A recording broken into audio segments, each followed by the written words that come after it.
mi, ki smo danes zbrani, mislim, da smo dosti dolg in konstruktiven čas čakali pred vložitvijo te ustavne zahteve za ustavno presojo in seveda, da smo poskušali tudi s konstruktivnimi koraki, saj smo vložili zakon, ki pa je bil strani vladajoče koalicije zavrnjen, čeprav je žel tudi nekatera odobravanja, predvsem nekatere rešitve, vendar na koncu je bilo rečeno seveda, da bodo pripravili neke boljše rešitve, ki pa jih seveda ni. Samem premisleku celo v Slovenski nacionalni stranki sodimo, da tisti dvojni državljani Republike Slovenije, ki ne plačujejo davkov v Sloveniji, pravzaprav naj ne bi imeli niti pravice glasovanja v Republiki Sloveniji. Konec koncev, če nekdo ne participira na dolžnostih, pač ne more participirati na pravicah.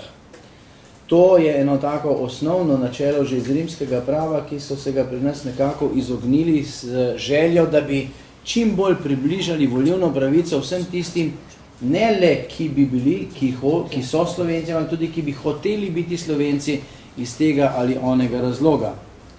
No in način, kot ga je sedanja vlada sprejela, je pravzaprav nekaj posebnega na svetu. Takega načina nimamo, da se pošilja prazne glasovnice, v katere se napiše ali ne napiše tisto, kar naj bi se, oziroma kar naj bi kdo želel, da nimamo nobene kontrole, kdo izpolni tisto dokumentacijo, kajti podpis brez preverke je lahko karkoli, lahko je celo poštar to naredil sam, da si je prikrajšal oziroma prihranil čas, da bi moral tiste zadeve pobirati, pa jih nazaj nositi. Kontrole pravzaprav ni. Evidentno je, da se je kontrola zgubila, da ne vemo, da naša diplomacija niti ne ve, koliko naših državljanov je po svetu, kje so ti naši državljani, kdo od teh državljanov je umrl, kdo še živi, kdo ima potomce, kdo nima potomcev.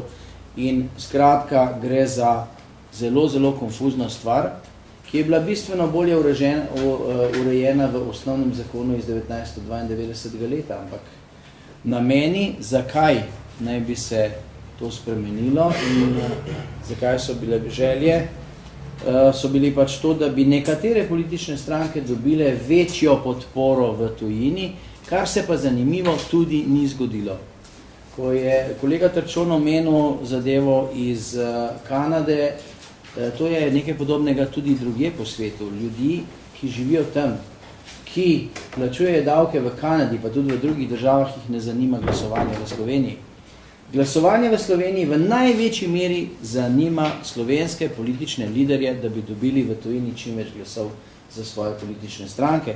Zato tudi način, ki je po našem mnenju popolnoma nedopusten, da ta način, ki omogoča manipuliranje z glasovi, manipuliranje z dokumentacijo in skratka popolno netransparentnost.